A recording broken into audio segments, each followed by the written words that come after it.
جو نماز نہیں پڑھتا تو جہنم میں جائے گا، جہنم میں جا کر سزا بھگت کر بعد میں واپس آ جائے گا، نکل جائے گا۔ ماں باپ کا نافرمان ہے، جہنم میں جائے گا، سزا بھگت کر واپس آ جائے گا، اللہ جنت میں داخل کر دیں گے اس کو اگر مومن ہے۔ اسی طریقے سے سودی کاروبار والا گناہ ہے، جہنم میں جائے گا، بعد میں واپس آ جائے گا۔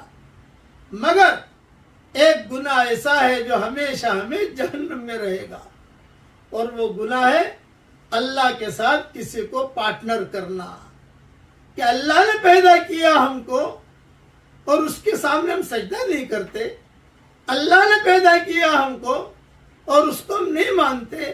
یہ اتنا بڑا جرم ہے کہ ہمیشہ ہمیشہ یہ آدمی جہنم میں رہے گا۔